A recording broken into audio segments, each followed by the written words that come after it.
Mr. Speaker, first of all, I'm aware that the entire government is in the US. So I was looking across the aisle and seeing some of the most vociferous defenders of this government. I thought they would be on this trip, but they are here celebrating International Tea Day with us. This should be a clear lesson that shouting horse from the other side will not endear you to the presidency, Mr. Speaker. Number two, I'm a bit confused, Mr. Speaker, on this International Tea Day. Should it be... Point of order, Senator Cherargei. Mr. Speaker, you cannot allow Senator Sifuna to be cantankerous. Mr. Speaker, under Section 105, Parliament and Senate Mwaso is an independent arm of government. The trip, Mr. Speaker, is undertaken by the National Executive.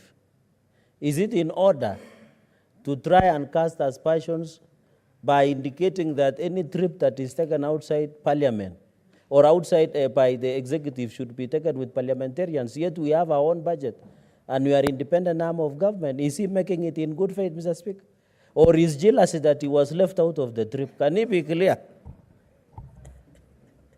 Senate. Honorable Speaker, I want members of this House to reflect on their own standing. When you are only invited to trips to the Gov'T auction in Mogosho, but others are taken to the US, you should reflect on your standing within your own party. Mr. Speaker, the second point I wanted clarity on is whether in celebrating this International Tea Day, we are celebrating the growers or the drinkers. Because if it is the drinkers of tea, that debate should be properly anchored by Senator Osotsi from Vihiga and myself as the leading Luya leaders in this House, who are known to be the highest consumers of this product. I don't know what Cherargei knows about tea more than Senator Osotsi, because Osotsi both grows the tea and drinks tea heavily, Honorable Speaker.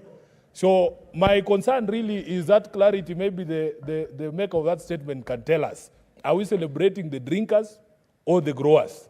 Thirdly, Honorable Speaker, I was a bit surprised hearing the head of state speak the other day, and he said that he is not aware of any Kenyan tea brand. I have grown up drinking Ketepa, knowing this is Kenyan tea. I would like some clarity on these matters from the maker of this statement, Honorable Speaker. Does Kenya have a Kenyan brand of tea? What is this I've been drinking? Is Ketepa from Sri Lanka? Honorable Speaker, finally, I want to encourage the leadership of the areas, Nandi and even Gov'T, where this tea is grown, to also reflect on the resolution of the disputes that we have seen, especially regarding foreign companies that have been holding land in those areas and have been growing tea all these years.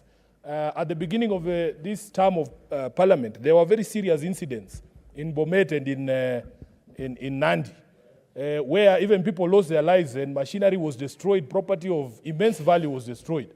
Honorable Speaker, we never hear from Cherargei how that matter was resolved. In fact, the protests there were more violent, and we didn't see the sort of police action being taken on people in Nandi and people in Gov'T who are burning property and destroying property owned by these companies, Honorable Speaker. So as we celebrate this International Tea Day, please let us reflect on all these matters so that we as a country can protect this very key source of foreign exchange and this industry that employs thousands of Kenyans. I thank you, Honorable Speaker. Senator Matinga Wahome. Thank you very much, Mr. Speaker. I also like to make a comment on this statement. Indeed, Mr. Speaker, sir, I come from a tea-growing region, and we produce some of the best quality tea in Kenya.